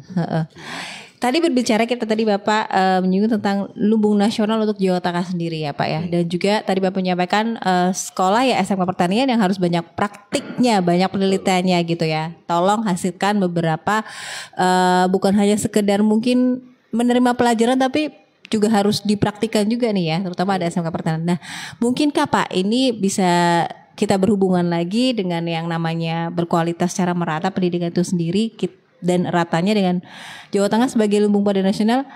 Mungkin nih Pak nih bisa saja diselarasan atau disesuaikan anak-anak bukan saja dari harus SMK Pertanian aja, tapi dari mungkin sekolah dasar misalnya anaknya itu misalnya nih, ini kan kita mata pencaharian sebagian besar bukan hanya di Jawa Tengah saja mungkin ya Pak. Indonesia itu kebanyakan mata pencaharian mungkin tani ya Pak ya. Betul. Dari segi pertanian. Nah, apakah bisa saja anak sekolah dasar ini yang orang tuanya ini pertanian mungkin saja bisa saja dipraktekkan dengan anaknya itu ikut bapak ibunya ke sawah gitu Pak. Gitu untuk bagaimana cara biar mengetahui ini yang tadi Bapak sampaikan, ini loh padi yang bagaimana dan bagaimana kayak gitu, atau mungkin juga dari tenaga pendidiknya sendiri, ini guru mungkin bisa kan kita kan lebih banyak mungkin area pedesaan ya Pak ya, gunung dan lain sebagainya, atau mungkin bisa kegiatan belajar mengajar mungkin gurunya berserta dengan murid-muridnya ke sawah gitu Pak. Mungkin ada mungkin seperti itu, mungkin dari Dewan mungkin bisa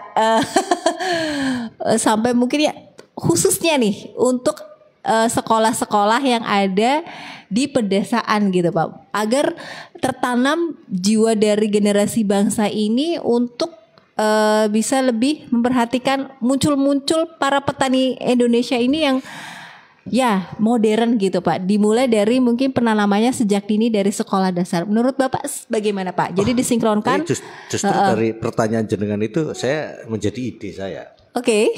Terima kasih. Ya luar biasa Mbak Rara ya, luar biasa Mbak Rara. Semoga Pak Gubernur mendengarkan ini atau Dinas Pertanian Provinsi mendengar. Baik, semoga.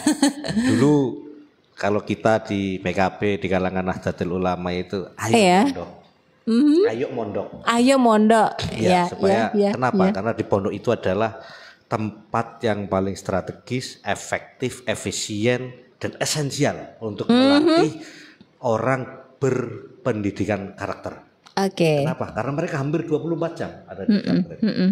Lah, sekarang Jawa Tengah mestinya ayo ke sawah. Ayo ke ladang. Nah, gitu. Bapak. Nah, semua ini ada jargon itu tuh nanti tuh. Ayo ke ladang. Itu yang saya tadi sudah disampaikan juga toh. Tidak hanya kualitas guru atau pendidik, tapi harus ada partisipasi aktif dari orang tua. Lah, makanya orang tua juga harus melakukan pendidikan non formal tadi, dipraktek, diajak ke ladang. Apalagi di Brebes nih ya. Saya mungkin senasional itu betul bahwa Brebes ikonnya adalah apa? Bawang. Yang kemudian telur asin. Iya, terutama untuk Brebes juga telur asin. Bawang, telur asin.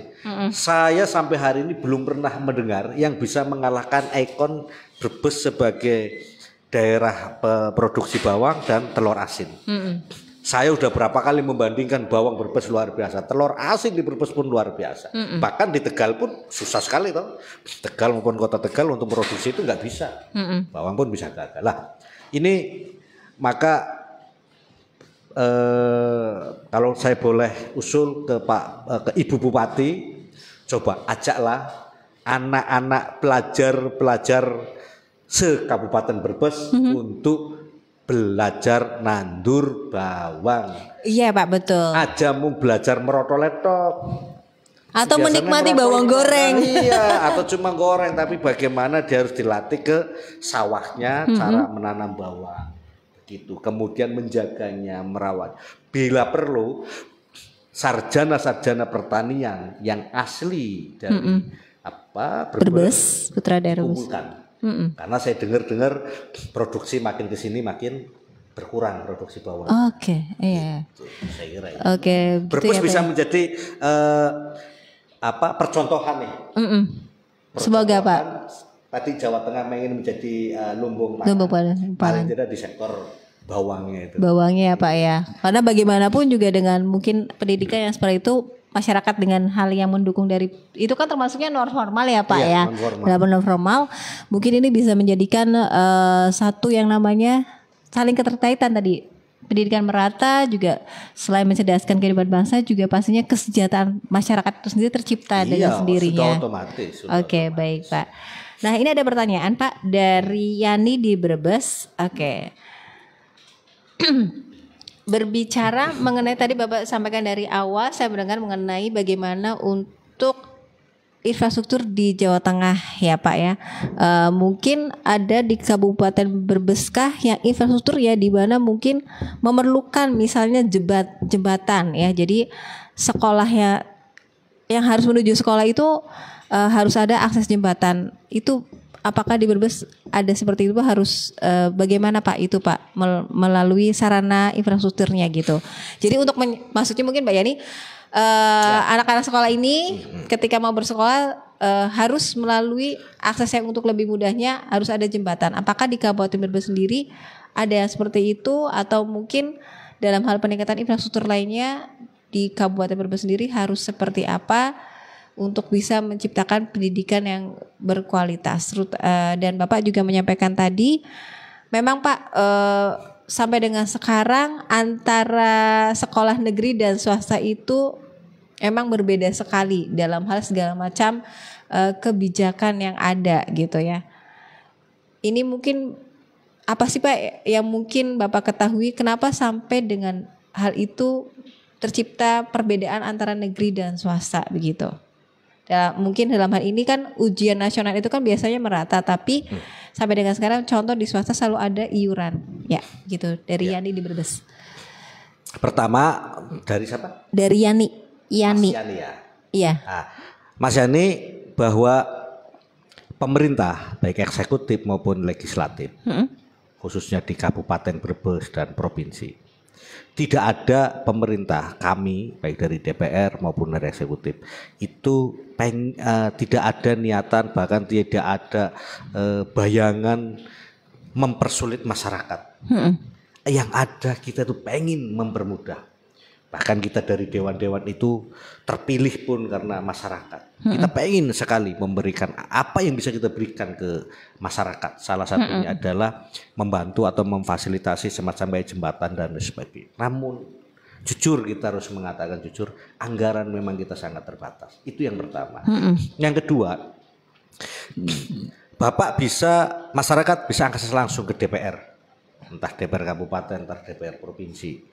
Yang kedua, bisa langsung juga ke kepala ke desa, karena bisa juga ada dana desa, gitu kan, bisa juga ke camat, banyak sekali aksesnya. Yang penting harus cara penyampaiannya adalah harus menjadi kesepakatan bersama nih.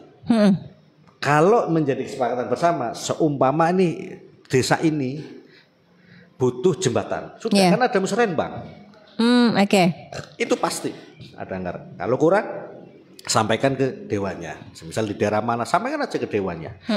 Saya yakin seluruh anggaran yang untuk pembangunan masyarakat, terutama infrastruktur, tidak ada yang tidak digunakan. Karena itu menjadi kebutuhan kita. Jadi kebutuhan kita betul. Bahkan sangat menguntungkan bagi para dewan-dewan, sangat menguntungkan ketika seumpama saya bisa memberikan aspirasinya ke masyarakat. Saya secara politik saya pasti dapat dukungan dari masyarakat setempat. Namun ya itu tadi kadang-kadang soal anggaran. Nah, anggaran di daerah itu juga tergantung daripada PAD. Gitu loh. Makanya masyarakat ini kembali tadi, kalau masyarakat bisa kreatif membelanjakan apa di Brebes ya di Brebes, jangan sampai belanja ke daerah lain agar Brebes PAD-nya naik, gitu kan. Nah, itu penting. Makanya pendidikan non formal itu sangat penting sekali. Seluruh elemen, seluruh sektor harus ada pendidikan itu, karena saling berkaitan. Karena aku yakin belum tentu semua orang paham. Orang hanya taunya ketika ada persoalan-persoalan, tapi dia kadang-kadang tidak mau tahu apa penyebab persoalan tersebut. Untuk mencari penyebab, mencari penyakitnya, istilahnya harus harus diobservasi. Itu harus bersama-sama. Antara masyarakat dengan pemerintah itu harus sama dalam mendiagnosa persoalan masyarakat, itu harus bersama-sama. Itulah. Yang kedua soal yayasan. Memang kalau yayasan itu sebenarnya, kalau yang yayasannya dalam tanda kutip kaya, meski bayarnya mahal tapi fasilitasnya. Nah, tapi kalau yayasannya ini yang tidak kaya, itu Pak, mungkin yang ditanyakan Mas Yani begitu. Yang repot, yang kasihan. Ini aku juga nggak ngerti nih dari dulu saya berapa tahun, karena saya juga saya juga bukan di komisi pendidikan, saya juga hanya DPR provinsi ya. Itu aku nggak ngerti apa sih yang ada dalam benaknya, semisal dinas pendidikan, kenapa menilainya itu apa, penyebabnya kok terjadi kesenjangan terhadap yang swasta, terutama swasta yang tidak kaya gitu ya, dengan yang negeri. Begitu, oke. Tapi tetap ada peluang ketika swasta mengajukan ke pemerintah, ya kan, asal memenuhi syarat juga pasti dibantu. Oke. Jadi berkaitan dengan pertanyaan Mas Yani tadi atau Mbak Yani tadi, itu suatu perwujudan dari kebijakan dan regulasi pemerintah Pak, terutama daerah sendiri dalam hal terkait pendidikan saat ini gitu, tentang mungkin infrastruktur dari jembatan itu sendiri. Apakah itu termasuk kebijakan dan regulasi pemerintah daerah dalam hal mendukung pendidikan gitu, yang perlu ditingkatkan gitu? Ya, kalau yang soal infrastruktur itu masuknya nanti di wilayah dinas PU, gitu kan. Nggak tahu PU semisal di titik tersebut menganggarkan nggak tuh? Kalau pendidikan kan nggak masuk di kebijakan. Tapi kalau regulasi kepala daerah pasti masuk, bagian daripada regulasi. Bagian daripada regulasi itu sendiri. Oke, baik. Pertanyaan dari Pak Jamal di Kalimati ini mungkin berhubungan dengan teknologi yang ada.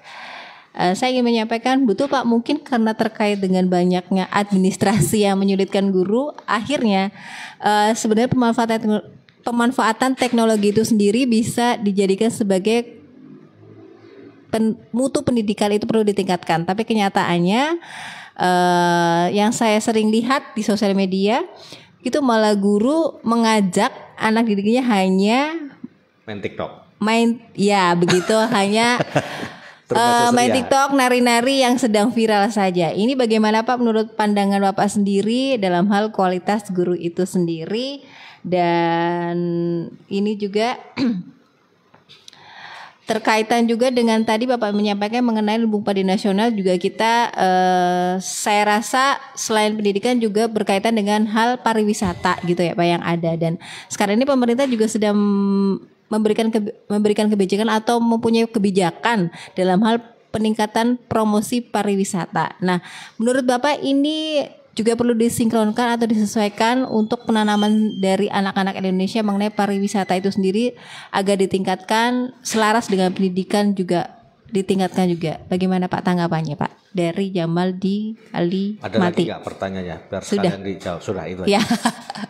Waktu- Dua pertanyaan yang panjang ya, cukup panjang Pak. Mungkin penjabarannya. Tadi kan kita berbicara, oke.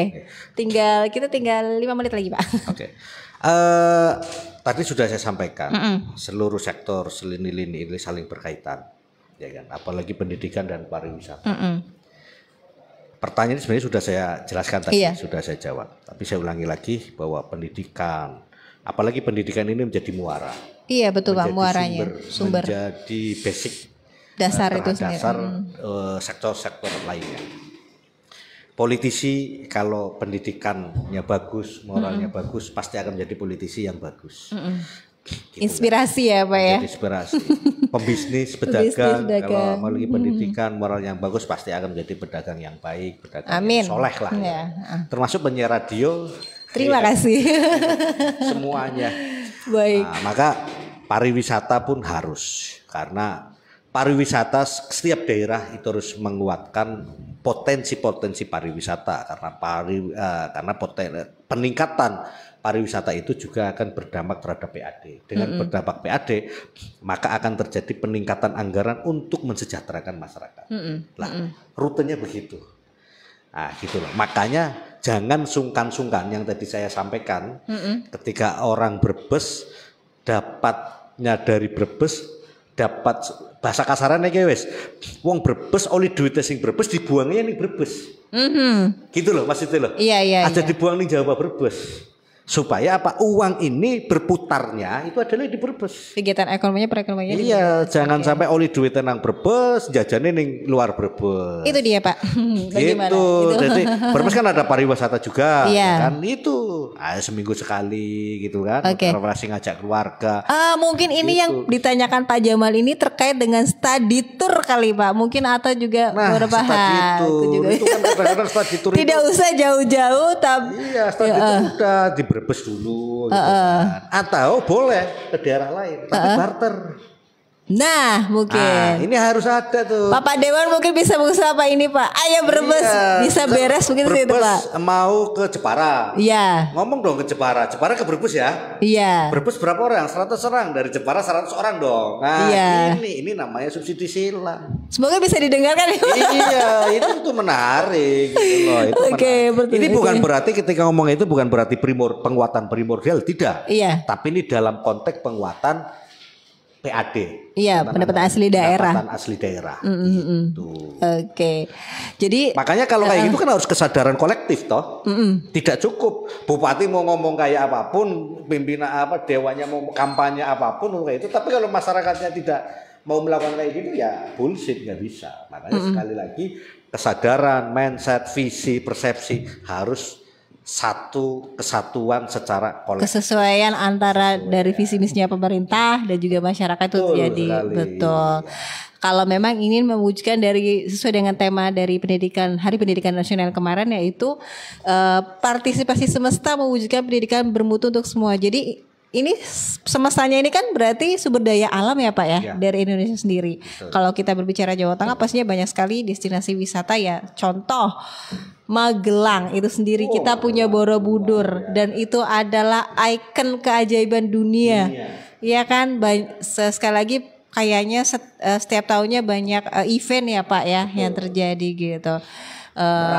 Merapi itu satu sisi. Merapi satu sisi. Iya, Jawa satu Tengah, ya. sisi mungkin bisa menjadi bencana, tapi satu sisi jadi berkah karena pasir Merapi itu luar biasa ya nggak? Tanya Iya, aja oke. itu. gitu loh. Ya, inilah seorang politikus Dewan memang harus ada entertainership ya. Jadi harus tetap ada keterkaitan dengan bisnis. Betul memang harus ya. Jadi memang gitu. Dan ya berwujudnya partisi semesta ya pastinya satu kesatuan tadi ya Pak ya harus memang dari sumber daya alamnya, dari sumber daya manusianya memang harus disatukan ya Pak. Satu keseluruhan itu tadi untuk bisa mewujudkan pendidikan yang bermutu untuk semuanya gitu. Jadi selain juga ditambah dengan pemanfaatan teknologi yang harus mendukung juga ya untuk pendidikan itu sendiri gitu, betul Pak. Nah untuk closing statement dari Pak Abdul Aziz sendiri selaku dari anggota komisi A Pak, boleh mungkin diinformasikan ini masyarakat mungkin belum tahu nih ya komisi A ini mendalami apa saja gitu Pak. Dan sebelum Bapak menyampaikan closing statement mengenai apa yang perlu disampaikan kepada masyarakat Jawa Tengah untuk bisa bersama-sama mewujudkan yang namanya pendidikan kita berkualitas dan berdampak. Berdampak ini kan berarti halnya dalam hal kesejahteraan masyarakat itu sendiri ya Pak ya. Bagaimana ketika orang berpendidikan itu ya hasilnya seperti ini gitu kan Pak ya. Nah ini bagaimana Pak untuk Bapak sendiri Bapak penyampaikan kepada masyarakat itu juga. Pertama kita menganut yang namanya negara demokrasi, maka demokratisasi sistem demokrasi harus berjalan. Yang namanya sistem demokrasi itu harus kuat, kontrol masyarakat harus kuat. Jangan pernah sungkan-sungkan, jangan pernah pesimis masyarakat untuk mengontrol pemerintahan, karena ngontrol atau orang istilahnya membangun kritik, tapi kritik yang konstruktif, kritik yang membangun. Karena masyarakat juga nggak boleh yang namanya pesimis atas pemerintahan yang sedang berjalan. Siapa? Kalau masyarakat pesimis terhadap pemerintahan yang berjalan, maka kehancuran sebuah bangsa akan mudah sampai. Masyarakat juga harus yakin bahwa pemerintahan yang ada itu memiliki niat yang tulus, niat yang ikhlas untuk mensejahterakannya. Bahwa kemudian terjadi penyelewengan, terjadi hal-hal sebagainya, itu hanya oknum. Tidak ada dalam aturan, dalam sistem kita yang membolehkan orang melakukan penyelewengan kekuasaan. Tidak. Ini.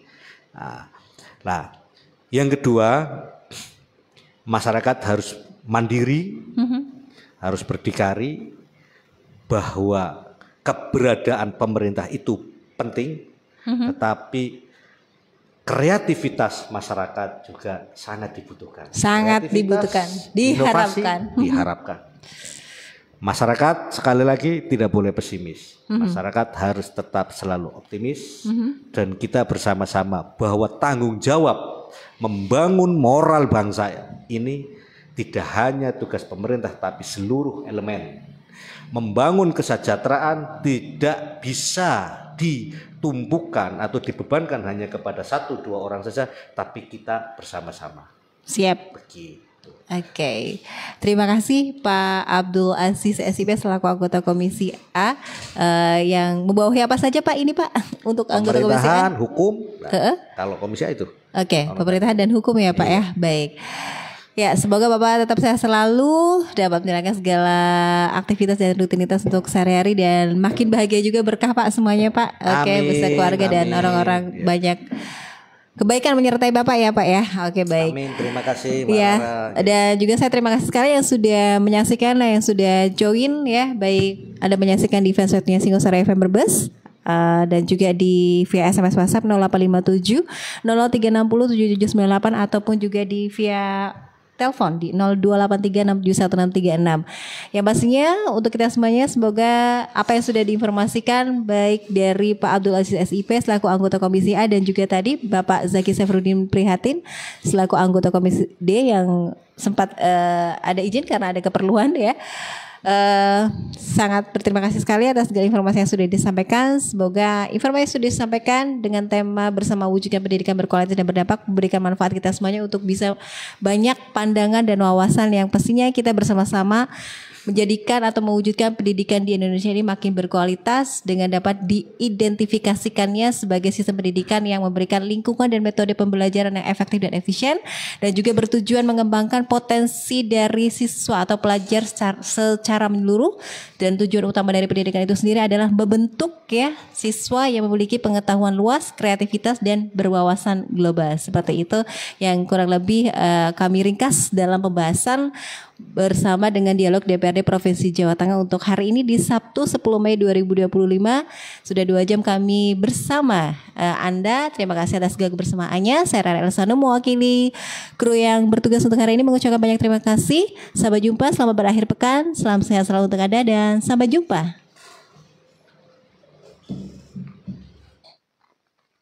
103.9 FM.